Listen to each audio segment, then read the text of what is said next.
Yo, what is up, guys? Delboy here, aka Blue Collar Sports TV. Hopefully, you guys are doing well. If you're new here, smash that like, hit subscribe, all of that good stuff. So, this coming weekend is a busy weekend in boxing. There's a card on Friday, there's a card on Saturday, and there's a card on Sunday. Inue's fighting on Sunday, Canelo is fighting on Saturday with a decent undercard, and of course, on Friday, in Times Square, we have the likes of Ryan Garcia, Devin Haney, and Teofimo Lopez all in action. And for me, when it comes to all of these high-profile fights this weekend, I think the most competitive and most intriguing on paper is Arnold Barboza versus Teofimo Lopez. Now, stylistically, this may not be the best fight to watch if you want action, if you want bloodshed. Might not be that sort of fight, but tactically and style-wise, I do think it's the most intriguing, and I thought I would do a prediction for it. Teofimo Lopez, of course, is going into this fight as the WBO champion at super lightweight. I believe he is the lineal champion still as well, and arguably he's ranked number one in the division because of what he did over Josh Taylor. But, you know, Teofimo in recent years, for me, he's the epitome of a hot and cold fighter. Athletically gifted, quick hands, good reflexes, decent power, good reactions, especially when it comes to throwing punches and throwing counters. Teofimo's one of those fighters where I say he's got a lot of raw attributes, but ever since he became a champion at lightweight back in like 2019, I'm not convinced that Teo has gotten that much better. If not, maybe he's got worse. I don't know. I don't like the consistency, or lack of consistency, in Teofimo's performances. You know, you look at his let's say his last four fights. Sandor Martin, I felt he won that fight, but didn't look good. Some people felt he lost. Josh Taylor looked very good. Jermaine Ortiz looked poor. Close fight. And then against Steve Claggett in his last fight, again, not all that impressive. He's been flattering to deceive recently, I think, Teofimo Lopez. I think he's been flattering to deceive. This is his first fight in nearly a year against Arnold Barboza. And you look at a guy like Teo, I think his style is better served when he's being active, when he's staying active. But, you know, he's not fought in nearly a year, whereas Barboza, you know, he's been more active recently. Fought Catterall back in February, fought Jose Ramirez back in November. You know, he's been more active in recent months. And he's coming into his own, I would say, Arnold Barboza. He's kind of settling down. He realises what he's good at. He's well-rounded, good boxer. He's coming into this fight, I would say, on the back of better performances. Now, Teofimo Lopez, he's one of those fighters who looks very good when you approach him, when you're the aggressor, when you try to pressure him. Because if you leave any openings, if you leave any gaps, he can light you up with 2-3 punch combinations. He can open you up with a counter.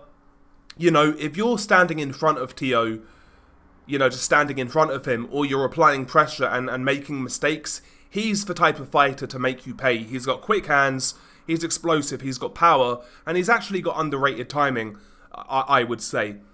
But Teofimo is the type of fighter to where when you make this guy be the aggressor, when you make him take the initiative, I think that's where Teo's deficiencies really shine through. He's not a guy who, in my opinion, is convincing when he fights on the front foot. He can't punch off that front foot, and I think he finds it very hard to lead in general, both in terms of creating openings, in terms of cutting off the ring. You know, he doesn't really set traps on the front foot.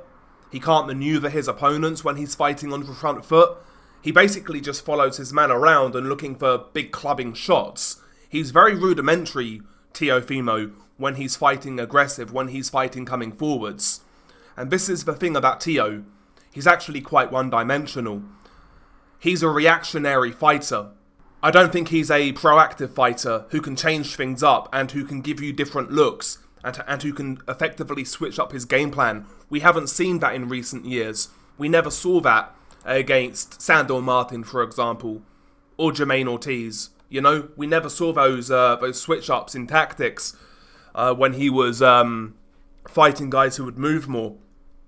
And Barboza, one thing about Barboza is he's got very good basic ABCs. He's got very good basic fundamentals, and Barboza is a well-rounded guy. He can fight a bit, he can box a bit, he can move a bit, he can counter a bit. Not the biggest puncher, but I wouldn't call him feather-fisted either. He can put shots together in combination. He can have rounds where he works quite hard. He can have rounds where he's picking his shots more, being more selective. Barboza's he's not the fastest, but he's not the slowest. He's got a good engine, he's got a good gas tank, he's got a decent chin, it seems. Barboza's one of those guys to where you look at him fight over the years, and there's not one area where you look at him and say, yeah, do you know what, he's really good at this, or he's really good at that, but he's decent pretty much at everything. And sometimes those fighters can go a long way. We've seen that in Barboza's last couple of performances. I felt he thoroughly outboxed Jack Catterall. When I did my post-fight review, some people said that fight was close. I never saw it. I thought he borderline schooled Catterall. Again, Catterall, but he's similar to Teo in the sense of he's very reactionary. And when you make him come out of his comfort zone, when you make him chase the fight, he's very limited. And Barboza was able to show that. He made Catterall very uncomfortable. He made Catterall take the lead at times. And Catterall couldn't respond effectively. He needs to do similar in this fight with Teo. He can't be the guy, in my opinion, who is coming forwards, who is pushing the fight. And there is a downside with that, because Teo is the A side. Teo is the guy in which I'm sure the boxing industry would prefer to win. So if you are being a bit more passive, then maybe that could be scope for Barboza to get robbed, and that could happen here, in my opinion. But for me, Barboza needs to approach this fight in a similar nature to how he approached the fight with Catterall. Half step back, half step back, half step back, feint, pop the jab, try to draw the lead of Teo, make Teo chase, make Teo lead, and pick him off with a jab, pick him off with straight right-hand counters, left hooks, spin around the side, make Teo reset, because Teo, again, punching on the front foot is not his strong point. When he does that, it's usually one at a time, and when he falls short, when he misses, he'll throw himself off balance and then has to reset. Barboza needs to get on his bike in this fight, and I don't usually like saying that because it's a negative connotation, but because, there's a fine line between boxing and running as far as I'm concerned. But Barboza's got that line down pretty well, in my opinion. What he did against Catterall, for example, no way would I call that running. That was smart boxing. Utilising the height and reach over Catterall and making Catterall come to him. Making Catterall overextend. And, Barboza does have longer arms here. I think Teo's arms are 69 inches? Something like that. Top of my head, let's have a look. So no, Teo's arms, 68.5 inch reach. Barboza's got a 72 inch reach. So Barboza has a significant reach advantage. They are listed as the same height, both 5'9", but I think Barboza looks a little taller. So he needs to make the most of that. He needs to keep this fight long, does Barboza. Teofimo needs to show improvements on his front foot game, because if Barboza fights smart, if Barboza fights to his natural ability and natural advantages, Teo's going to have to fight on the front foot here. He's going to need to go to the body more. He's going to need to throw more feints, because that's one thing Teo doesn't do when he fights coming forwards, is throw feints to draw the lead. He needs to be doing that in this fight. He needs to be fighting a lot more dynamic, I would say, when he's applying pressure. A lot more feinting, like I said, a little bit of level change, trying to switch up that jab from body to head. That's another punch that I don't think Teo uses anywhere near enough in general, is the jab, but especially on the front foot. Mix it up from body to head, change levels, come at different angles, come at different levels, and then once you get that jab established, then you throw the feints in as well. You mix the feints in, then you can maybe set up the overhand right, the uppercut, the left hook. You could draw the lead of Barboza, make him fall in with his long right hand, pop the uppercut through the middle, Teo, in my opinion, is going to have to do a much better job at creating his own openings.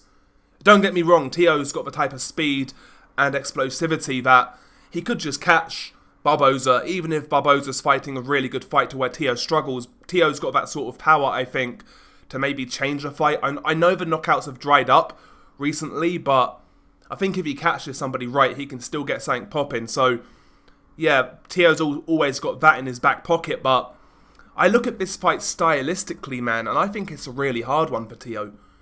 I do. I think it's a really hard fight for Teo. I could very well easily see this fight being a robbery or being controversial. That would not surprise me in the slightest. It wouldn't surprise me in the slightest. I'm assuming that Teo's favourite going into this fight. I see this one as a 50-50. 50-50 in the sense of, Teo's the A side, so he's gonna get favours. If he loses, by most people's accounts, 7-5, he's more than likely going to get the win, right? So I make it a 50-50. But if everything was equal, like let's say everything was equal, both guys had a fair shake, etc., I think I would make Barboza a favourite. Now that might be controversial. But, listen, I'm going to go with the upset here. It wouldn't be an upset for me, but I think to a lot of people it might be considered an upset. I'm going to go with the upset. I'm going to go Barboza on points. Maybe like a split decision, something like that. I think it's going to be a cagey fight. I think it's going to be a tit-for-tat fight.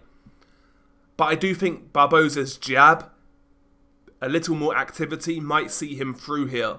Either that or I think he's going to get robbed. I'm going to go Barboza on points. I haven't been impressed with Teo in recent fights. I haven't been impressed with his development as a fighter. I wondered after the Josh Taylor fight, have we seen a rejuvenated Teofimo?